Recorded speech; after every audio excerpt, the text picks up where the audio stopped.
Well, welcome back to the shed, and we've got something a bit different. Happy New Year to you all, by the way, or Apathy New Year, as the case may be. It's a stereo N2510 cassette deck from Philips, and you might be forgiven for thinking it's got the old-fashioned EL3302 type mechanism. Well, yes, it has to a degree, but with the very last few builds of these, they actually fitted an automatic stop system that popped the buttons up. So looks are deceiving. It's very much the same sort of animal, but oh dear. The things that have had to be done to this: a blown capacitor. The power supply inside was running at 10 volts on that part of the circuit, and the capacitor was rated at 10 volts, so somebody's been in there before me, and that had gone pop. And then the trouble with the VU meters, which flatly refused to move at first. However, there's a circuit board inside there that's plugged in, and it was just full of oxidisation. All it needed was cleaning.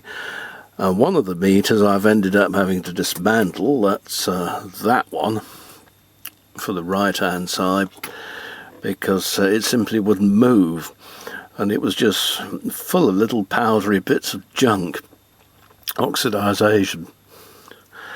A new playhead too had to be provided. Now look at that playhead, and you wouldn't think there was a thing wrong with it.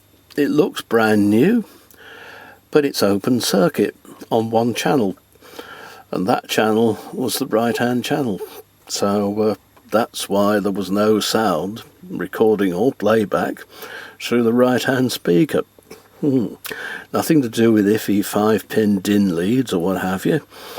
It was purely and simply the head gone, and while it has been known before, it's very, very rare that this occurs.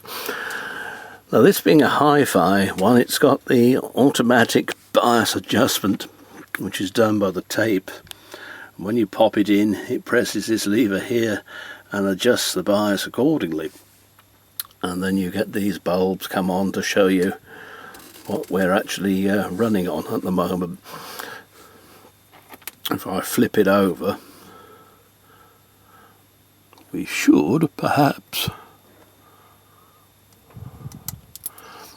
take the tape out, and the bulb next to it lights up, because the high performance chrome tapes had a little hole next to the knockout tab, so it would know automatically. You wouldn't have to switch it over yourself. This belongs to Adam, a friend of mine, and he got it thrown in with a load of tape cassettes. And the chap that owned it was a bit of an engineer and knew a bit about it, but did consider putting it on eBay as spares and repairs, but he couldn't be bothered in the end, and I can't say I really blame him. So that was that. Instead of going to the tip, it came here to be resurrected.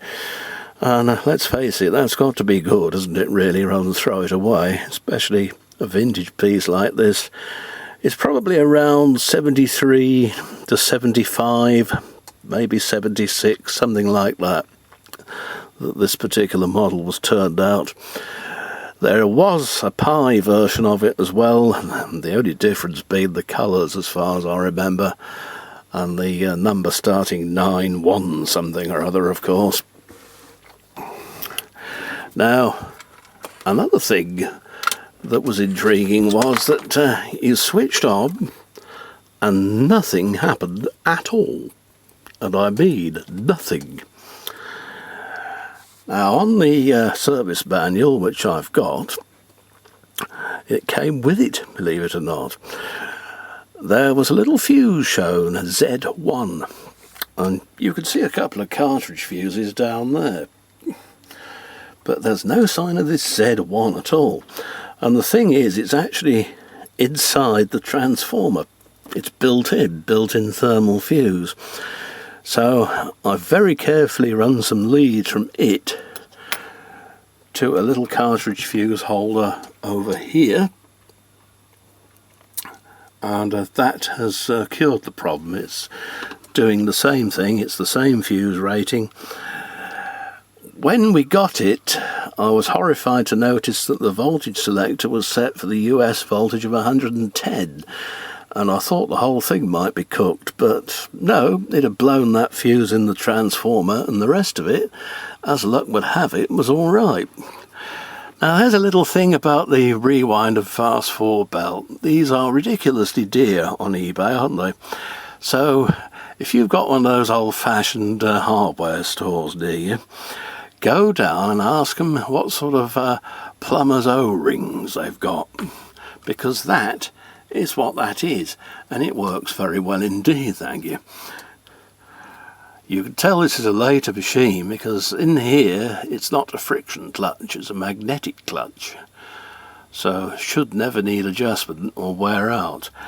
And here is where the automatic stop system is. You can just about see the blue windings there, and inside there is a big solenoid, and it's that fires, moves the locking plate over, and then the buttons pop up. And didn't I have to do some service oiling and deoxiting to the record playback switches as well. They would not move one little bit, so the thing was permanently stuck in, well, whatever it was in. It was difficult to tell, actually. So there you have it, the Philips N2510, rejoicing in the name of High Fidelity International. And yes, it really is a very nice machine indeed, and certainly was worth fiddling about. If you ever have one, whatever you do, or if you've got one, do not lose this lead. It's a non-standard lead. I know it looks like a cassette boombox lead, but looks can be deceiving. Look at that.